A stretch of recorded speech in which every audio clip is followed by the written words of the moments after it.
আমরা সবাই কি বলেন দেখি? গোলাম না আমরা সবাই?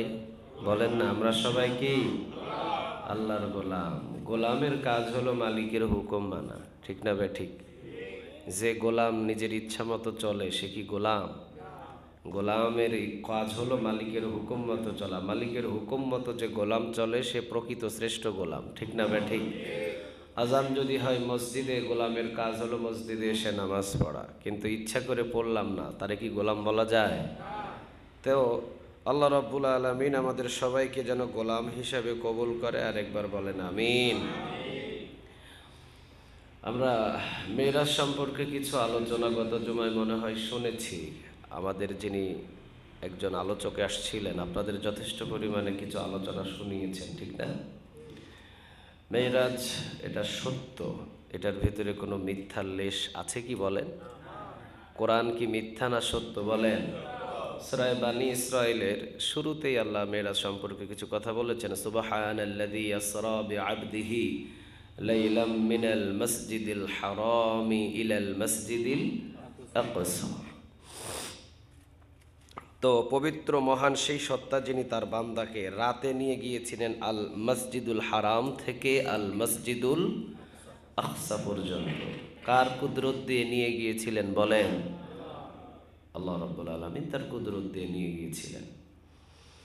মেরাজে লং টাইম পার হয়েছে, বিভিন্ন জিনিস আল্লাহ সুবহানাহু ওয়া তাআলা মেরাজের রাতে রাসূল সাল্লাল্লাহু আলাইহি সাল্লামকে দেখিয়েছেন।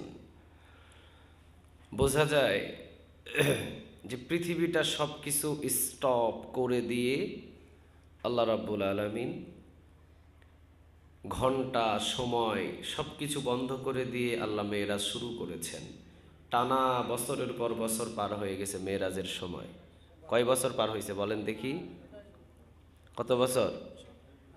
27 বছর পার করে দিলেন এই মেরাজের রাতে। 27 বছর পার করার পর আল্লাহ আবার সুইচটা অফ করে দিয়েছেন, পৃথিবীর সুইচ আবার চালু হয়ে গেছে। সুবহানাল্লাহ বলেন।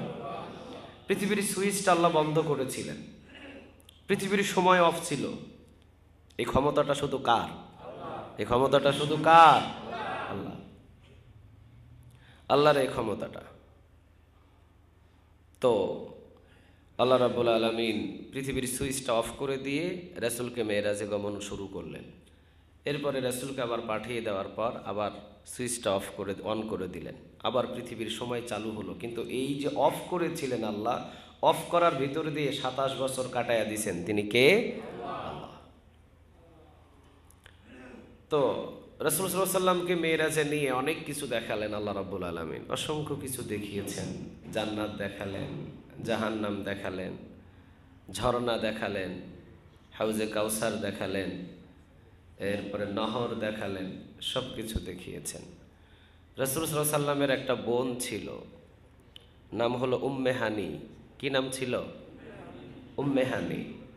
তো উম্মে হানির ঘরে রাসূল সাল্লাল্লাহু আলাইহি সাল্লাম ঘুমিয়েছিলেন। ওখান থেকে রাসূলকে ডাক দিয়ে জিবরিল আলাইহিস সালাম উঠালেন। সেখান থেকে নিয়ে সোজা চলে আসলেন মসজিদে কাবা, অর্থাৎ কাবার চত্বরে নিয়ে আসলেন। আসার পর সেখানে জিবরিল আলাইহিস সালাম তাকে শোয়ালেন এবং এই শাহাদাত আঙ্গুল দিয়ে টান দিলেন। ওপেন হার্ট সার্জারি করে জান্নাতের পানি দিয়ে, হাউজে কাউসারের পানি দিয়ে সেটাকে ধুত করে, স্বর্ণের পাত্রে ধুত করে আবার লাগায় দিয়ে আবার তাকে নিয়ে গেলেন। সুবহানাল্লাহ বলেন। পরিষ্কার পরিচ্ছন্ন করলেন কলবটাকে, ওপেন হার্ট সার্জারি করেছেন তিনি। তো রাসূল সাল্লাল্লাহু আলাইহি ওয়াসাল্লামকে, এগুলো হয়তো আপনারা আলোচনা শুনেছেন। রাসূল সাল্লাল্লাহু আলাইহি ওয়াসাল্লামের এখান থেকে একটা ঘটনা আছে। এই ঘটনাটা হলো যে রাসূল সাল্লাল্লাহু আলাইহি ওয়াসাল্লাম যেদিন জন্ম নেয়, দুনিয়াতে এসে কিছু সময়ের জন্য আমিনার হাত থেকে, ইবনে হিশামের বর্ণনায় বলছি, আমিনার হাত থেকে কিছু সময়ের জন্য ফেরেশতারা রাসূল সাল্লাল্লাহু আলাইহি সাল্লামকে নিয়ে নেয়। নেওয়ার পরে পৃথিবীর এই প্রান্ত থেকে ওই প্রান্ত পর্যন্ত আল্লাহ রাব্বুল আলামিন ফেরেশতাদেরকে বললেন যে পৃথিবীর জগৎটাকে দেখাও, যে আমার বন্ধুটাকে আমি কেমন করে বানাইলাম। সুবহানাল্লাহ বলেন। দেখাও, আসমানকে দেখাও, আসমানকে দেখাও, আসমান দেখুক যে আমার বন্ধুরে আমি কিভাবে বানাইলাম, আমার বন্ধুর কিভাবে নাক বানালাম, আমার বন্ধুর কিভাবে চোখ বানালাম, আমার বন্ধুর কিভাবে ঠোঁট বানালাম, আমার বন্ধুর কিভাবে কপাল বানালাম, আমার বন্ধুর কিভাবে চোখের ভুরু বানালাম। পৃথিবী জগৎটা দেখুক, আসমানরে দেখাও, আসমান দেখলো, জমিন দেখলো, সূর্য দেখলো, চন্দ্র দেখলো, এমনকি পৃথিবীর এই প্রান্ততে ওকে ওই প্রান্ত সবাই দেখেছে যে আল্লাহ তার নিজের বন্ধুরারে কিভাবে বানাইছেন। সুবহানাল্লাহ বলেন। দেখালেন পৃথিবীর এই প্রান্ত থেকে ওই প্রান্ত সবাই দেখলেন। ওই দিন ফেরেশতাদের ছুটি ছিল শুধু রাসূলকে এক পলক দেখার জন্য। আলহামদুলিল্লাহ বলেন। রাসূলের চেহারাটা কেমন ছিল? সাহাবীরা বলতেন রাসূলের চেহারার দিকে তাকালে খাবারের কথা আমরা ভুলে যেতাম। আচ্ছা, পৃথিবীতে এমন মানুষের চেহারা আছে যে দেখলে আমরা খাবারের কথা ভুলে যাই? কথা বলেন না কেন, আছে? রাসূলের চেহারা কেমন ছিল? আম্মা জান আয়েশা রাদিয়াল্লাহু তাআলা আনহা উনি বলতেন, তোমাদের সূর্য দিনের বেলা ওঠে আর আমার ঘরে রাতের বেলা সূর্য ওঠে। মানে আমার রাসূল যখন আমার ঘরে আসে তখন আমার পুরা ঘর সূর্যের আলোর মতো আলোকিত হয়ে যায়। আচ্ছা, পৃথিবীর সকল সুন্দর নারী পুরুষ, পৃথিবীর সকল সুন্দর নারী পুরুষদেরকে যদি আপনাদের এই এলাকায় দাওয়াত দিয়ে নিয়ে আসেন, কালো অন্ধকার রাতের ভিতরে কি অন্ধকার রাত আলোকিত হবে? কথা বলেন না কেন, আলোকিত হবে? আরো অন্ধকার হয়ে যাবে।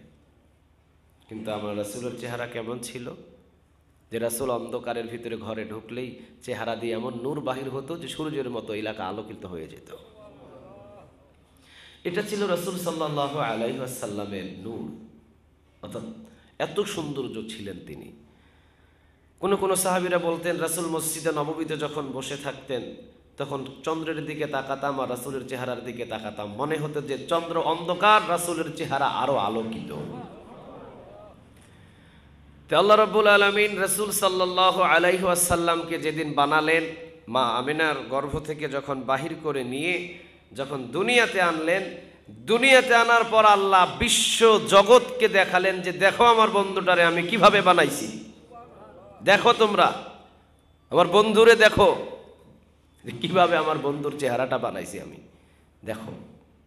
সবাই দেখেছিলেন সেই দিন, সবাই দেখে অবাক। আসমান, জমিন, সূর্য, চন্দ্র, এমনকি পিপিলিকা পর্যন্ত রাসূলের চেহারা সেই দিন দেখতে পেয়েছে। সুবহানাল্লাহ, সবাই দেখেছে সেই দিন।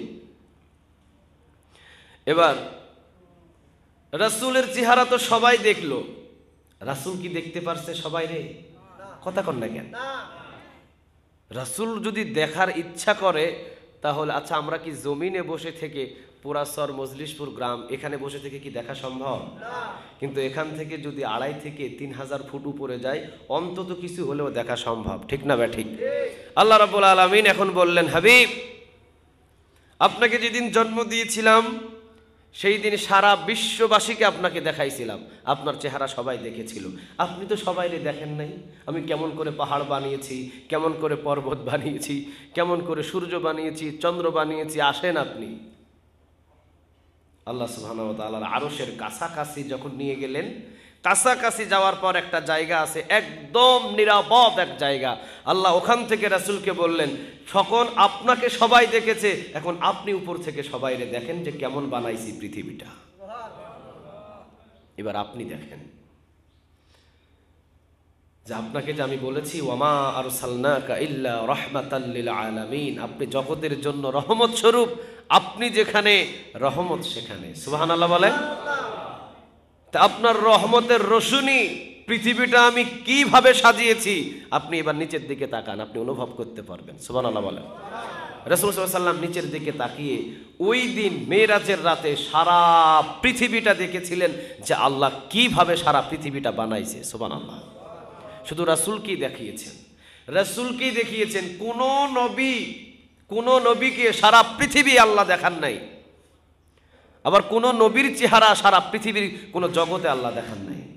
মুসা আলাইহিস সালাম জন্ম নিয়েছেন, মুসা আলাইহিস সালামকে ওনার এলাকার মানুষ শুধু দেখেছে, সারা জগৎবাসী কি দেখছে? না। কিন্তু রাসূল সাল্লাল্লাহু আলাইহি ওয়াসাল্লামের চেহারাটা সারা পৃথিবীকে দেখিয়েছিলেন যে আমার বন্ধুরে যে নিজ হাতে বানাইছি তোমরা একটু দেখো যে কিভাবে বানাইলাম। রাসূলের চেহারাটা কেমন ছিল? ইহুদি একজন নারী এসে আমাদের আয়েশা রাদিয়াল্লাহু তাআলা আনহাকে বলেছিলেন যে ইউসুফ আলাইহিস সালাম নাকি অনেক সুন্দর, ইউসুফ আলাইহিস সালামের চেহারা দেখে ফল কাটতে কাটতে হাত কেটে ফেলা যায়, তাহলে ইউসুফ থেকে কি মুহাম্মদ সাল্লাল্লাহু আলাইহি ওয়াসাল্লাম বেশি সুন্দর নয়? আম্মাজান আয়েশা রাদিয়াল্লাহু তাআলা আনহা তিনি বললেন, চুপ করো, রাসূল সাল্লাল্লাহু আলাইহি ওয়াসাল্লামের চেহারা যদি ওই জামানার মিশরের সকল নারীগুলো যদি একবার নজর দিয়ে তাকিয়ে দেখত, রাসূলের চেহারার দিকে নজর দিলে, রাসূলের চেহারার দিকে তাকানোর পর তাদের হাতে যদি একটা ছুরি এবং হাতে যদি একটা ফল দিয়ে দেওয়া হতো, রাসূলের চেহারার দিকে তাকানোর পর ছুরি দিয়ে ফল কাটতে কাটতে, হাত কাটতে কাটতে কখন যে তাদের কলিজায় পুঁছ লাগায়া দিত, বিন্দু পরিমাণ তারা টের পেত না।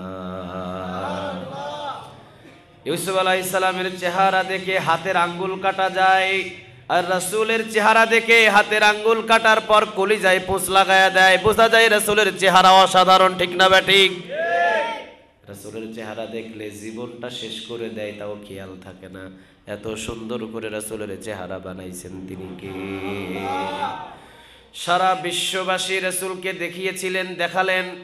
আসমান দেখলেন, জমিন দেখলেন, সূর্য দেখলেন, চন্দ্র দেখলেন, পিপিলিকা দেখলেন, গাছ দেখলেন, পালা দেখলেন, সব কিছু রাসূল সাল্লাল্লাহু আলাইহি ওয়াসাল্লামের চেহারা দেখলেন। আল্লাহ রাব্বুল আলামিন বললেন, কিভাবে বানাইলাম আমি আমার হাবিবকে, তোমরা দেখো কি সুন্দর গঠন আমি দিয়েছি আমার হাবিবের, দেখো তোমরা সবাই। এমন ভাবে দেখলেন, এমন ভাবে দেখলেন, এমন ভাবে দেখলেন, রাসূল সাল্লাল্লাহু আলাইহি ওয়াসাল্লামকে এমন ভাবে গাছ দেখলেন রাসূলের চেহারা। রাসূল যখন শুকনা গাছের নিচে একটু বিশ্রামের জন্য বসেছিলেন, শুকনা গাছ আল্লাহ রাব্বুল আলামিনের কাছে চেয়ে নিয়েছিলেন, ইয়া রব, আমার বয়স হয়েছে, আমার গাছের ভিতরে কোনো লতা পাতা নেই, আমার বয়স হয়েছে, আমার গাছের ভিতরে কোনো পাতা নেই। কারণ গাছ বয়স হলে, মরুভূমির গাছ এমনিতেই শুকনা হয়ে যায়, ঠিক না ঠিক? কোনো পাতা নাই, কোনো ডাল নাই। গাছ যেহেতু রাসূলকে ছোট্টবেলা দেখেছিলেন, এই জন্য গাছ বললেন, ইয়া রব, এমন একজন মহামানব আমার এই গাছের গোড়ার নিচে ডালান দিয়ে বসেছে, যে মহামানবটারে যদি একটু ছায়া দিতে পারতাম, তাহলে আমি গাছ জীবনে ধন্য হয়ে যেতাম। রব্বে কারীম, আপনি একটু আমার ভিতরে লতা পাতার ব্যবস্থা করে দেন,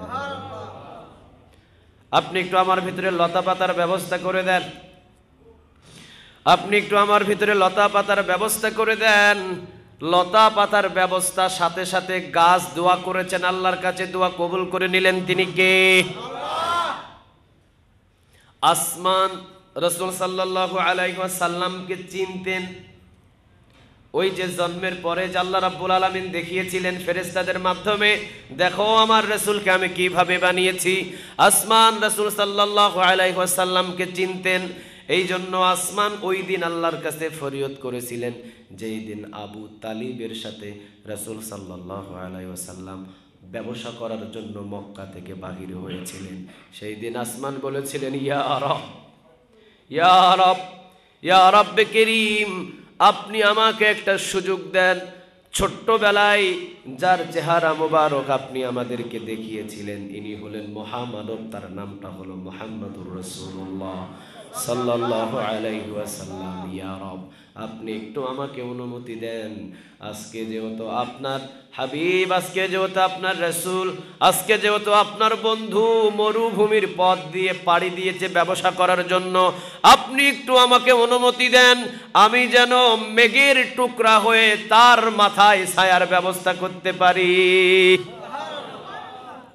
চিন্তা করে দেখেন,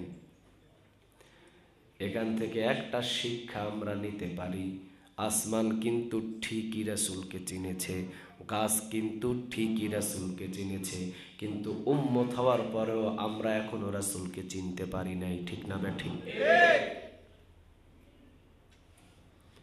হ্যাঁ, একটা উট রাসূল সাল্লাল্লাহু আলাইহি ওয়াসাল্লাম হেঁটে যাচ্ছেন, রাসূল সাল্লাল্লাহু আলাইহি ওয়াসাল্লাম হেঁটে যাচ্ছেন, উট এসে রাসূলের পায়ে সেজদায় পড়লেন, রাসূলের পায়ে সেজদায় লুটিয়ে পড়লেন। রাসূল উটের মাথার উপরে হাত বোলালেন। রাসূল বললেন দাঁড়াও। উটের জবান খুলে দিয়েছেন কে বলেন? আরো জোরে বলেন কে? কিভাবে উট চিনতে পারলেন যে এটাই মুহাম্মাদুর রাসূলুল্লাহ? কিভাবে চিনতে পারলেন উট এটা মুহাম্মাদুর রাসূলুল্লাহ? কারণ আছে। কারণ ওই যে যেদিন জন্ম হয়েছিল সেই দিন আমিনার হাত থেকে ফেরেশতারা নিয়ে বিশ্ববাসীকে দেখিয়েছিলেন এটার নাম হলো মুহাম্মদ। সুবহানাল্লাহ বলেন। ইনি হলো আখিরি জামানার পয়গম্বর, ইনি হলেন আখিরি জামানার পয়গম্বর। এরপরে কোনো নবী নাই, কোনো রাসূল নাই। সবাই ওই দিনই রাসূলকে চিনে ফেলেছিলেন। এই জন্য রাসূল সাল্লাল্লাহু আলাইহি ওয়াসাল্লাম যখন মরুভূমির পথ দিয়ে একটা এলাকা অতিক্রম করেন, রাসূল সাল্লাল্লাহু আলাইহি ওয়াসাল্লামের পায়ে একটা উট সিজদা করে। রাসূল বললেন উঠে দাঁড়াও। উঠে দাঁড়ালেন। আল্লাহ রাব্বুল আলামিনের কাছে উট ফরিয়াদ করেছিলেন, ইয়া রব আপনি আমার জবানটা একটু খুলে দেন, আপনি একটু আমার জবানটা খুলে দেন, আপনি একটু আমার জবানটা খুলে দেন, আমি আমার রাসূলের কাছে আমার কিছু কথা বলতে চাই। উটের জবানটা খুলে দিলেন তিনি কে? তাহলে উট একবার দেখার সাথে সাথে যে এটাই হলো রাসূল চিনে ফেলেছে। একবার দেখার সাথে সাথে রাসূলকে চিনে ফেলেছে। উট বললেন ইয়া রব, ইয়া রব্বে করিম আপনি আমার জবানটা খুলে দেন, আপনি আমার জবানটা খুলে দেন, আপনি আমার জবানটা খুলে দেন। আল্লাহ রাব্বুল আলামিন বললেন যা, আমার হাবিবের সাথে কথা বলার যখন এত ইচ্ছা আমি তোর জবান খুলে দিলাম। উট এবার কথা বলা শুরু করেছে। সালামুন আলাইকা ইয়া রাসূলুল্লাহ, সালাম গ্রহণ করেন। আপনার পায়ে সেজদায় লুটিয়ে পড়লাম। সেজদা দিলেন, লুটিয়ে পড়লেন। রাসূল বললেন দাঁড়াও। উঠে দাঁড়ালেন। এবার রাসূল বললেন কি বলতে চাও? উট এবার রাসূল সাল্লাল্লাহু আলাইহি ওয়াসাল্লামকে বলছেন ইয়া রাসূলুল্লাহ আমাদেরকে তো বানানো হয়েছে মানুষদের খেদমত করার জন্যে, আমাদেরকে তো বানানো হয়েছে আপনার উম্মতদের খেদমত করার জন্যে। কই একটা দিনের জন্য তো আমি খেদমত বাদ দিই নাই। আমার পিঠের উপরে যখন 50 কেজি ওজনের বোঝা উঠায় দেওয়া হয় আমি বলি নাই এই নাফরমান 50 কেজি ওজনের বোঝা কেন উঠালি? একটা কারণে বলি না, কারণ আপনার উম্মত।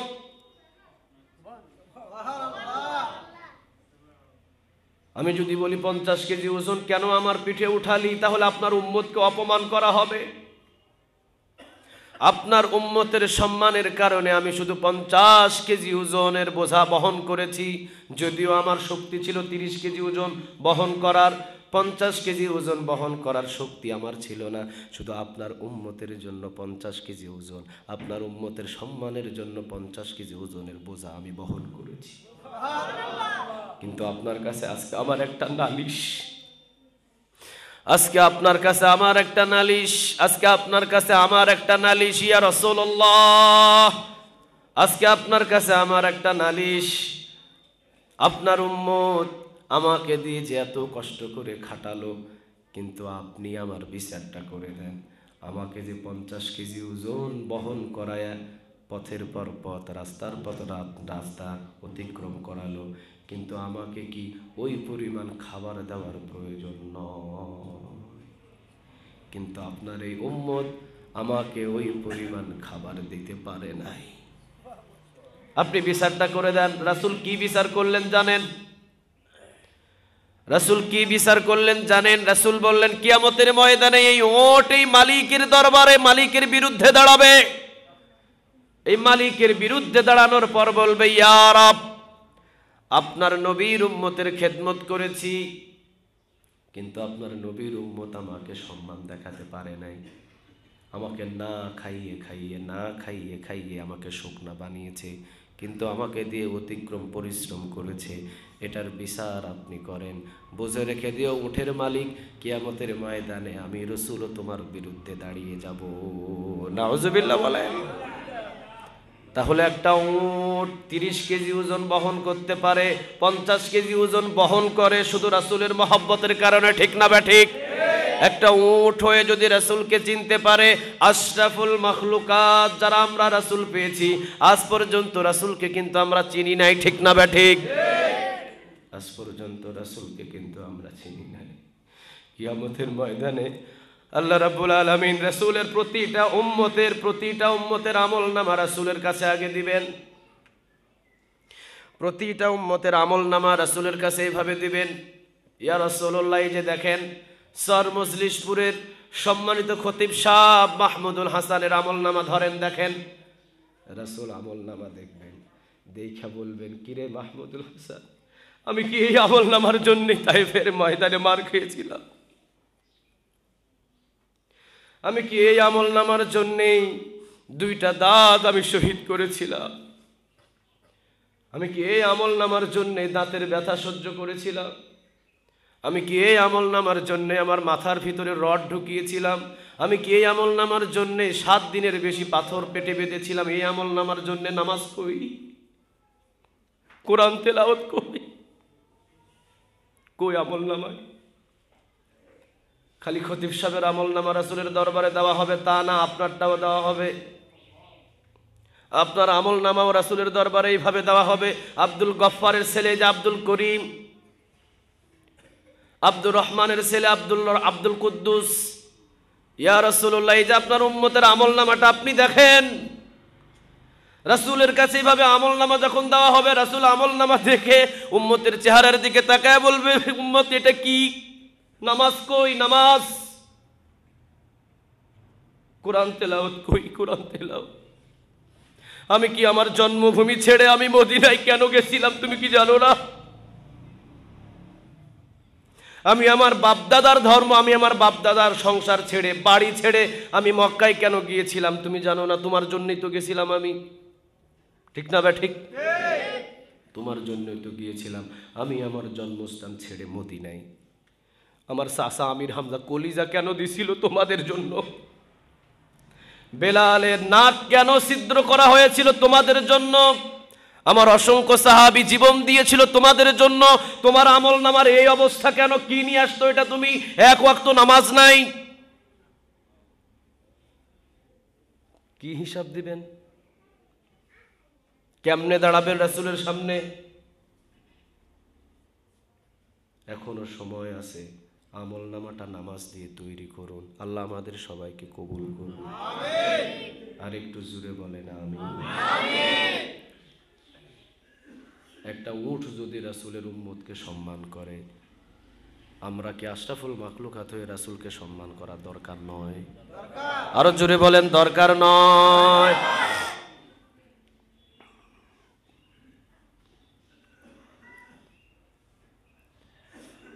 ইমাম আবু হানিফা যখন রওজার পাশে আসতেন, তখন রাসূল সাল্লাল্লাহু আলাইহি ওয়াসাল্লামকে বলতেন, ইয়া রাসূলুল্লাহ, কিছু আনতে পারি নাই,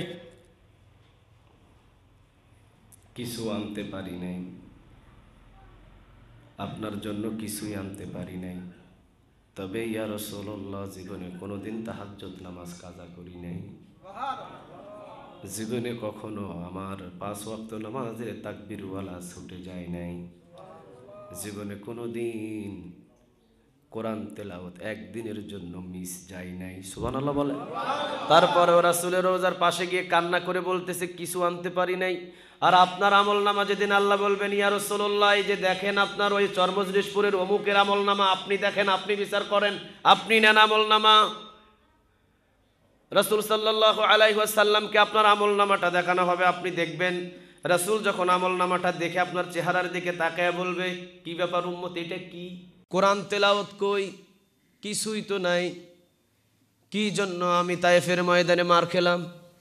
কার জন্য খাইছিলাম? কার জন্য আমি আমার 2টা জীবন্ত দাঁত শহীদ করলাম? যে দাঁতের ব্যথা আমি মৃত্যু পর্যন্ত অনুভব করেছি, কার জন্য এগুলো করেছিলাম? পেটের ভিতরে না খেয়ে পাথর বাঁধছিলাম, কার জন্য? আজকে কি নিয়ে আসছো তুমি? ওই দিনের কথাটা একটু চিন্তা করেন। এখনো সময় আছে আমলনামাটা নামাজ দিয়ে ভরপুর করা, ঠিক না বে ঠিক? আল্লাহ আজ থেকে আমাদের 5 ওয়াক্ত নামাজি বানাক, আমরা বলি আমিন। আরো জোরে চিৎকার দিয়ে বলেন আমিন। কিন্তু আমলনামায় নামাজ নাই, আছে কি সিগারেট, আছে কি আকিস বিড়ি, আছে কি এত বড় বড় এক একটা গালি, ঠিক না বে ঠিক? মনে করেন না যে আমল নামা থেকে ওটা মুছে দেওয়া হবে না। আমল নামায় দেখবে রাসূল বলবেন এটা কি গালি দিয়েছো তুমি? জিন্দেগিতে আমি রাসূল তুই গালি দিই নাই, আমার কোন সাহাবীও দেয় নাই, ঠিক না বেঠিক? তুমি এই গালিটা কিভাবে দিয়েছো এই আমল নামায়? তুমি কি আমার উম্মত? আমার উম্মত হলে তুমি কেন গালি দিলা? তুমি কি জানো না আমি কেমন ছিলাম রাসূল? তুমি কি জানো না আমি কেমন ছিলাম রাসূল? তুমি কি জানো না আমি কেমন ছিলাম রাসূল? বৃদ্ধা মহিলা মক্কা থেকে বাহির হয়ে গেছে, মাথার উপরে কিছু বোঝা নিয়ে। বৃদ্ধা মহিলা বাহির হয়েছে, মাথার উপরে কিছু বোঝা নিয়ে রওনা দিচ্ছে, অন্য এলাকায় চলে যাবে। রাতের বেলা রাসূল গিয়ে বলছেন, মা কোথায় যাচ্ছেন? বৃদ্ধা মহিলা বলছে, বাবা এ মক্কা ছেড়ে দিয়ে আমি চলে যাচ্ছি। কেন, কি হয়েছে আপনার? আপনার কি কোনো খাবার নাই? আমি খাবার দিব। আপনার কি কোনো ঘর নাই? আমি ঘর দিব। আপনার কি কোনো বাড়ি নাই? আমি বাড়ি দিব। আপনার কি খেজুরের বাগান নাই? আমি বাগান দিব। বৃদ্ধা মহিলা বলে, না, এই মক্কার ভিতরে এমন একজন জাদুকরের আগমন হয়েছে, সে নিজের বাপদাদার ধর্ম ভুলিয়ে দেয়। তার নাম হলো আব্দুল্লাহর ছেলে মুহাম্মদ। নাউজুবিল্লাহ বলেন। রাসূল তখন বললেন, মা আপনি কি চলেই যাবেন? কয় হ্যাঁ চলে যাব। ওই জাদুকরের এলাকায় বসবাস করব না, কখন জানি আমাকে ও জাদু করে আমার বাপদাদার ধর্ম ভুলিয়ে দেয়। এবার রাসূল বললেন, মা আপনার যে এতগুলো বোঝা, এই বোঝাগুলো আমার কাঁধের উপরে উঠায়া দেয়। রাসূল বললেন, আমি কি করে আসলাম আর তুমি কি নিয়ে আইছো? এটা হ্যাঁ, তুমি কি নিয়ে আসছো? তুমি তো পাশের জমিন 5 হাত বিনা অপরাধে 50 বছর জুলুম করে খেয়েছো, ঠিক না বেঠিক? কি নিয়ে আসছো এটা? তোমার রাস্তার উপর দিয়ে মানুষ হাঁটবে এই জন্য ব্যারিকেড দিয়ে দিয়েছো যাতে না হাঁটতে পারে। কি এটা তোমার আমল নামায়? রাসূল সাল্লাল্লাহু আলাইহি ওয়াসাল্লাম বলবেন যে তুমি জুলুম করে মানুষের রাস্তা বন্ধ করে দিয়েছো। তুমি বড় একটা খুঁটি পুঁতেছো যাতে এই রাস্তা দিয়ে আর কোনো গাড়ি না চলতে পারে। এটা কি তোমার নবীর আদেশ ছিল? হ্যাঁ, কি নিয়ে আসছো এটা? তুমি কি জানো না বৃদ্ধা মহিলা সমস্ত বোঝাগুলো আমার নিজের কাঁধের উপরে উঠায় নিয়ে আমি রওনা দিলাম, মা চলেন। অথচ সে কিন্তু আমাকে আগেই জাদুকর বলে গালি দিয়েছে, ঠিক না বেঠিক? ইচ্ছা ছিল লাথি দিয়ে কোমরটা ভেঙে দেওয়া। আমাদের পরিস্থিতি তো এইরকম। নিজের ভাই যদি আমারে গালি দেয়, নিজের ভাইয়ের পেটের ভিতরে ছুরি চালাই দিই, ঠিক না বেঠিক? নিজের বাবা যদি আমাকে মন্দ ভাষায় গালি দেয়, নিজের বাবার পেটের ভিতরে ছুরি চালিয়ে দিই। কেমন উম্মত! রাসূলকে একজন বৃদ্ধা মহিলা পাগল বললেন, রাসূলকে একজন বৃদ্ধা মহিলা জাদুকর বললেন। কিন্তু রাসূল বললেন, মা আপনার বোঝাগুলো আমার কাঁধে উঠায়া দেন, আমি আপনাকে পৌঁছায়া দিই। বৃদ্ধা মহিলা বললেন, বাবা আমার কাছে তো পয়সা নাই। রাসূল বললেন, মা কিসের পয়সা? বিনা পয়সায় কাজ করে দিব। কোনো ধরনের কোনো পয়সা লাগবে না। নিয়ে গেলেন রাসূল। বৃদ্ধা মহিলা বলল, বাবা এখানে রাখো, এখানে আমি বসবাস করব। রাসূল সব বোঝা যত্ন সহকারে রেখে দিয়ে চলে আসছেন। পিছন থেকে ডাক দিয়ে বলছেন, বাবা তুমি কে? তুমি কে? রাসূল বলছেন, আমি একজন মানুষ, সাধারণ মানুষ। বলছে, না তুমি তো সাধারণ না, সাধারণ মানুষের আচরণ এত ভালো নয়। তুমি কে? একটু ভালো করে পরিচয় দাও।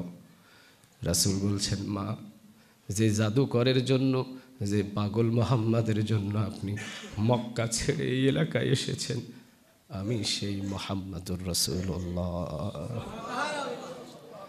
বৃদ্ধা মহিলা কেঁদে দিয়ে বললেন, বাবা আবু জেহেল ঠিক বলে নাই, ভুল বলেছে। আবুল আহাব ভুল বলেছে, উতবা ভুল বলেছে, শাইবা ভুল বলেছে, মক্কার সমস্ত কাফের ভুল বলেছে। তাদের চোখে কোনো পাওয়ার নাই, আমার চোখে পাওয়ার আছে। আমি দেখছি তোমার মতো শ্রেষ্ঠ মানব মক্কায় একটাও নাই। পড়ে নিলাম, লা ইলাহা ইল্লাল্লাহ মুহাম্মাদুর রাসূলুল্লাহ সাল্লাল্লাহু আলাইহি ওয়াসাল্লাম। উম্মত আমাকে গালি দিয়েছে, আমি তার বোঝা কাঁধে করে নিয়ে বাড়িতে পৌঁছিয়ে দিয়েছি। আর তুমি কি নিয়ে আসছো এটা? আল্লাহ আমাদের সবাইকে বুঝ দান করুক, আমরা বলি আমিন। আরো জোরে একবার বলেন আমিন। যে কথাটা বলতেছিলাম যে রাসূল সাল্লাল্লাহু আলাইহি ওয়াসাল্লামকে সবাই দেখেছিলেন, সবাই রাসূলকে সবাই দেখেছিলেন, কেউ বাদ নাই। আসমান দেখেছিলেন, জমিন দেখেছিলেন, গাছ দেখেছিলেন। রাসূলকে এত বেশি ভালোবাসতেন। রাসূল যখন মসজিদে নববীতে খুতবা দিলেন, মসজিদে নববীর ভিতরে একটা খেজুর গাছের গুড়ি ছিল। গুড়ি কি ছিল? গুড়ি ছিল, খেজুর গাছের গুড়ি ছিল। রাসূল বললেন, কিছুদিন খুতবা দিলাম খেজুর গাছের গুড়ির উপরে, এখন একটা এরকম মঞ্চ বানাও, অথবা যে কোনো একটা কাঠের বসার মতো একটা ব্যবস্থা করলেন। গুড়িটা কেটে বাহিরে রেখে আসলেন। রাসূল জুমার খুতবা দিচ্ছেন, গুনগুন গুনগুন গুনগুন গুনগুন করে বাহির থেকে একটা কান্নার আওয়াজ। রাসূল বলছেন, কিসের কান্নার আওয়াজ? খেয়াল করে দেখেন, ওই খেজুর গাছের গুড়ি বাহিরে কান্না করছে। এটা হাদিসের বর্ণনা, এটা আমার কথা না, 1400 বছর আগে হাদিসের কথা। রাসূল কাছে গেলেন, গুড়ির মাথার উপরে হাত বোলালেন, হাত বুলিয়ে বললেন, এই খেজুর গাছের গুড়ি তুমি কাঁদো কেন? কই, এতদিন যাবত আমি আপনার স্পর্শ পেয়েছি, এতদিন যাবত আপনার ঘ্রাণ পেয়েছি, কিন্তু এখন বাহিরে ছুঁড়ে ফেলা হয়েছে। আপনার শরীরের ঘ্রাণ থেকে আমি অনেক দূরে। আপনি আমার উপরে বসে যখন খুতবা দিতেন, আমার মনে হতো পৃথিবীর শ্রেষ্ঠ খেজুর গাছ আমি।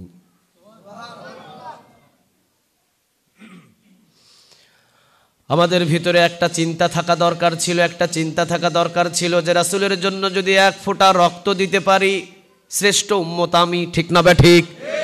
রাসূলের যদি একটা সুন্নাত আমি জিন্দা করতে পারি, শ্রেষ্ঠ উম্মত আমি। ঠিক না ঠিক? যদি ওই চিন্তায় থাকে, আজ থেকে আর কখনো এখানে খুর লাগানো যাবে না। এখানে যখন খুর লাগান, রাসূল মদিনায় কাঁদে আর বলে, উম্মত কোথায় খুর লাগাইতেছো তুমি কি জানো? খুরটা তোমার দাড়িতে পড়ে নাই, এই খুর দিয়ে তুমি আমি মুহাম্মাদের বুকের উপরে আঘাত করতেছো। কিভাবে এগুলো চাচ্ছেন, কিভাবে চাচ্ছেন? রাসূল বলে, উম্মত তোমার কি একটু মায়া লাগে না আমার জন্য? আমি এত কষ্ট করে আসলাম তোমার জন্য,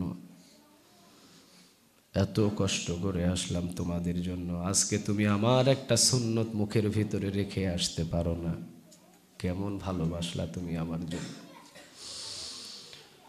খেজুর গাছের গুড়ি বললেন, ইয়া রাসূলুল্লাহ, মনে হতো শ্রেষ্ঠ খেজুর গাছ আমি। পৃথিবীতে খেজুর গাছের অভাব নাই, হাজার হাজার খেজুর গাছ, কিন্তু আপনি যখন আমার উপরে বসে জুমার খুতবা দিতেন, সাহাবীদেরকে যখন হাদিসের কথা বলতেন, কোরআনের কথা বলতেন, মনে হতো আমি শ্রেষ্ঠ খেজুর গাছ। পৃথিবীতে লক্ষ লক্ষ খেজুর গাছ আছে, কিন্তু আমাকে যেহেতু আপনার জন্য নিযুক্ত করা হয়েছে বসার জন্য, বোঝা যায় আমি শ্রেষ্ঠ খেজুর গাছ। সুবহানাল্লাহ বলেন। তাহলে খেজুর গাছ রাসূলকে চিনত, কারণ রাসূলকে জন্মের পরে খেজুর গাছকে চিনাইয়া দিয়েছিলেন তিনি কে?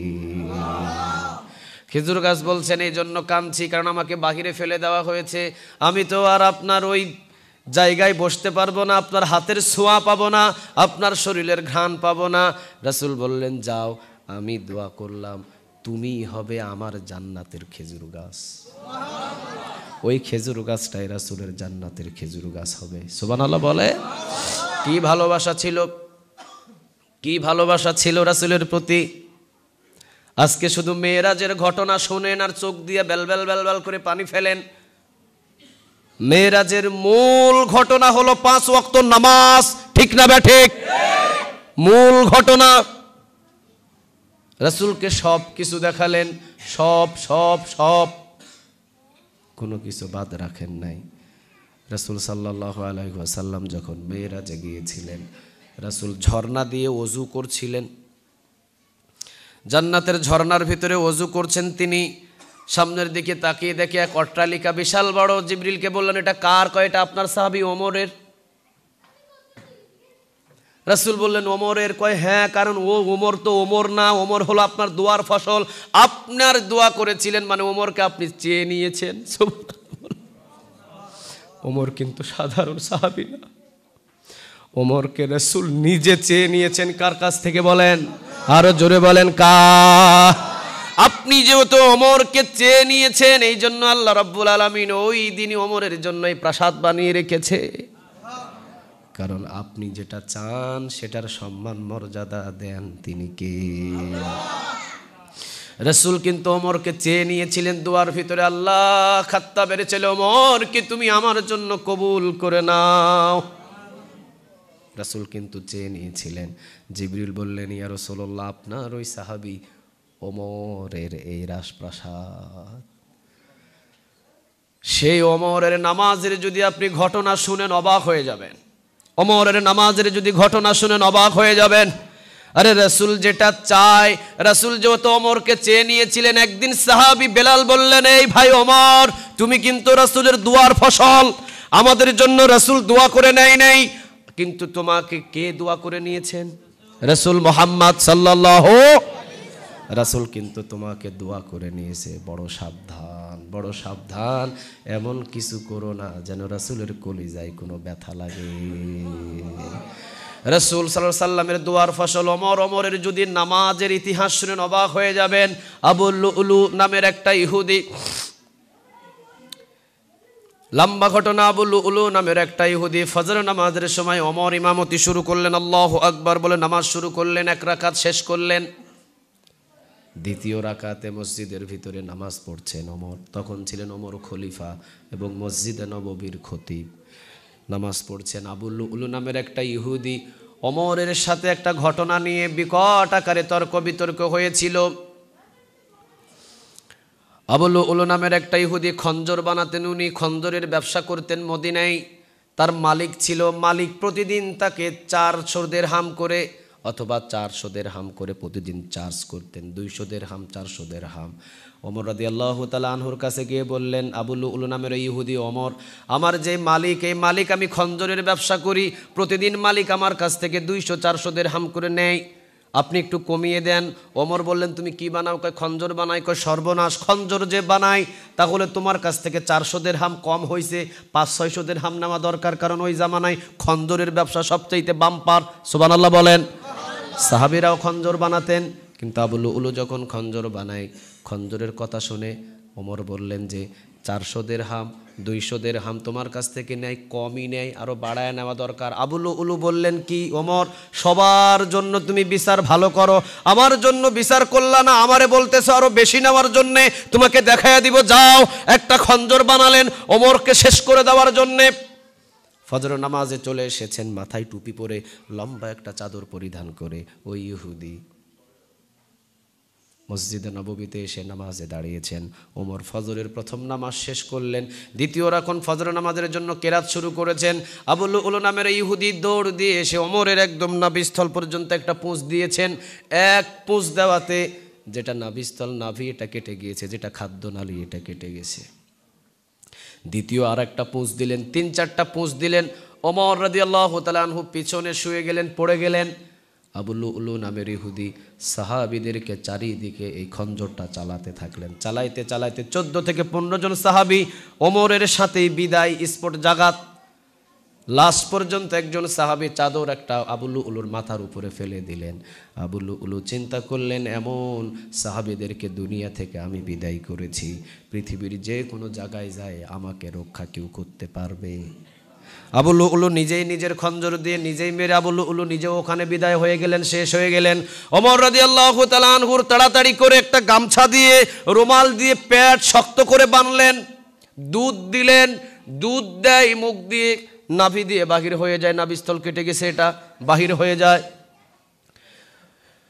রাষ্ট্রীয়ভাবে যে চিকিৎসক তিনি বললেন, ওমরকে আমার পক্ষে বাঁচানো সম্ভব নয়, বাহিরে নিয়ে যান, কোনো রাষ্ট্রে নিয়ে যান। ওমরকে অফার দেওয়া হলেন, ওমর চলেন বাহিরের রাষ্ট্রে নিয়ে যায়। ওমর বললেন, রাষ্ট্রীয় টাকা খরচ করে ওমরের জন্য, জীবন বাঁচানোর জন্য বাহিরে নিয়ে যাওয়ার কোনো প্রয়োজন নাই, ওটা জনগণের টাকা, ওই টাকা খরচ করে আমি ওমরের জীবন বাঁচানোর জন্য বাহিরে নিয়ে যাওয়ার কোনো প্রয়োজন নাই। এমনিতেই মক্কা মদিনার মানুষ সন্নিকটে আছে, খাবারগুলো খুব কম, অভাব অনটনের সময় আমাকে খরচ করে বাহিরে নিয়ে যাওয়ার কোনো প্রয়োজন নাই, রাখো। জ্ঞান ফিরলেন, সবাই বলছেন চলেন বাহিরে চলেন, বলে রাখো, আগে আমার কথার হিসাব দাও। কি কথা? ওমর বললেন, ফজর নামাজে আমি দাঁড়িয়েছিলাম, ইমামতির দায়িত্বে ছিল আমার কাঁধের উপরে 2 রাকাত, এক রাকাত শেষ করেছি, বাকি এক রাকাত শেষ হয়েছে কিনা? সুবহানাল্লাহ বললেন না? এক রাকাত শেষ করেছি আমি, কিন্তু বাকি এক রাকাত শেষ করতে পেরেছি কিনা, ওই এক রাকাত আদায় করেছো কিনা আগে ওইটা বলো। সুবহানাল্লাহ বলেন। নামাজের কতটুকু গুরুত্ব! এই জন্য রাসূল মেরাজের রাতে যখন ঝর্ণা দিয়ে ওযু করছিলেন, দেখেন ওমরের জন্য বিশাল বড় একটা রাজপ্রাসাদ বানানো। সুবহানাল্লাহ। আবু বকরের জীবনে কোনোদিন এক ওয়াক্ত নামাজ মিস হয় নাই, এক ওয়াক্ত নামাজ মিস হয় নাই। এই জন্য আবু বকর রাসূল যখন জান্নাত থেকে ফিরে আসছিলেন, পিছনে 8টা জান্নাতের দরজা আবু বকরের নাম ধরে ডাকছে, আবু বকর তুমি নামাজি, তুমি দিনদার, তুমি ইমামদার, মুহাম্মদ সাল্লাল্লাহু আলাইহি ওয়াসাল্লামের পরেই যার সম্মান, আবু বকর তুমি আমার ভিতরে দিয়ে প্রবেশ করো। জান্নাতের 8টা স্তর, 8টা গেট আবু বকরকে ডাকে। সুবহানাল্লাহ বলেন। আর আমাদের এমন আমল নামা জাহান্নাম টানে, এই হিসাব করে থাকেন। আপনি আপনার হিসাব দেন, আপনি আপনার হিসাব দেন। আল্লাহ আমাদের বুঝদান করুক, আমরা বলি আমিন। এই জন্য রাসূল সাল্লাল্লাহু আলাইহি ওয়াসাল্লামকে ওই যে মেরাজের রাতে আরশে আজিমের কাছাকাছি একদম নিয়ে যাওয়ার সময়, সিদরাতুল মুনতাহা পার করার সময় রাসূল সাল্লাল্লাহু আলাইহি ওয়াসাল্লামকে বললেন, হাবিব আপনাকে যেহেতু বিশ্ব জগৎ আপনাকে দেখেছে, কিন্তু আপনি তো দেখেন না, এবার আপনি একটু তাকিয়ে দেখেন কি রকম আমি পৃথিবী বানালাম। রাসূল ওই জায়গা থেকে নিচের দিকে এমনি তাকায় দেখলেন, তখনই রাসূল বলেছিলেন, আসমানের দিকে তাকালেই তোমরা রবকে খুঁজে পাবে, পাহাড়ের দিকে তাকালেই তোমরা রবকে খুঁজে পাবে, ঠিক না বে ঠিক? সমুদ্রের দিকে তাকালেই তোমরা রবকে খুঁজে পাবে, কারণ এগুলো সৃষ্টি পৃথিবীর মানুষের নয়, সৃষ্টিগুলো কার? আল্লাহ রাব্বুল আলামিন কাছাকাছি নিলেন। লম্বা ঘটনা, রাসূল সাল্লাল্লাহু আলাইহি ওয়াসাল্লামকে হাদিয়া দিলেন 50 ওয়াক্ত নামাজ। কত ওয়াক্ত? 50 ওয়াক্ত নামাজ নিয়ে রাসূল খুশিতে একদম জোরে জোরে হেঁটে হেঁটে চলে আসছেন। মুসা আলাইহিস সালামের সাথে সাক্ষাৎ হলেন। মুসা আলাইহিস সালাম বললেন, কি পেলেন? রাসূল বললেন, 50 ওয়াক্ত নামাজ আমার উম্মতের জন্য আল্লাহ রাব্বুল আলামিন হাদিয়া দিয়েছে। কয় এটা এত বেশি কেন, কমায় নেন। কয় না, 50 ওয়াক্ত আমি তো চাই আরো বাড়িয়ে নিতে। কয় আমি উম্মত চালাইছি, আমি জানি, আমি উম্মত চালাইছি, আমি জানি, যান আপনি একটু কমায় নেন, ভালো হবে। কমালেন, 10 ওয়াক্ত কমালেন, 5 ওয়াক্ত কমালেন। বারবার মুসা আলাইহিস সালাম বলে আর বারবার কমান। লাস্ট পর্যন্ত 5 ওয়াক্ত নিয়ে যখন আসলেন, মুসা আলাইহিস সালাম বললেন আবার কমান। রাসূল বললেন, না আমার আর ভালো লাগে না, লজ্জা লাগে, কত কমাবো আমি? কমাইলে তো আর নামাজই থাকবে না, ঠিক না ভাই ঠিক? কমাইলে তো নামাজই থাকবে না, আর কমাতে চায় না, 5 ওয়াক্ত নিয়ে যেতে চায়। মুসা আলাইহিস সালাম বললেন, না কমান, আরো কমান। ইয়া রাসূলুল্লাহ আপনি আরো কমান, আপনার উম্মত এই 5 ওয়াক্তই পড়বে না। আসলেই বাস্তব কথা, ওই জুমা থেকে এই জুমা দিয়া মুসলমান কয়েকজন বলছে ঠিক, মানে আমি মাঝে মাঝে জুমার খুতবা দিয়ে আসর নামাজও এখানে পড়ি। জুমার মসজিদে মুসল্লি ধরে না, আর এই জুমার দিনে আসর নামাজে মাত্র 3 কাতার 2 কাতার হয়, বাকিগুলা যায় কই? হ্যাঁ, ওই জুমা থেকে এই জুমা মুসলমান আমরা। রাসূল বললেন, না 5 ওয়াক্তই নিয়ে যেতে চাই। কয় ওয়াক্ত বলেন? মুসা আলাইহিস সালাম বললেন, না আরো কমায় আনেন। কয় না, আমি আর যেতে পারবো না। আল্লাহ রাব্বুল আলামিন ডাক দিয়ে বললেন, হাবিব আমি তো রব, আমি তো রহমান, আমি তো রহিম, আমি তো জবান দিয়ে যা বলি এটা কখনো অস্বীকার করা সম্ভব? কথা বলেন, অস্বীকার করা সম্ভব? আমি যা বলেছি তাই, জান আমি যা বলেছি তাই। আমি যেহেতু 50 ওয়াক্তর কথা বলেছিলাম, 50 ওয়াক্তর কথা বলেছিলাম, আমি যেহেতু রব, আমি কথা নড়চড় করি না। 5 ওয়াক্ত পড়লেই 50 ওয়াক্তর সওয়াব দিয়ে দিব।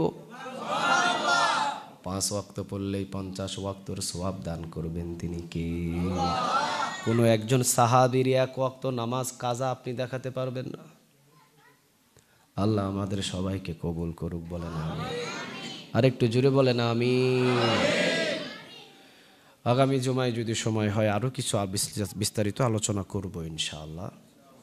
চলেন আমরা সুন্নাত আদায় করে নিই।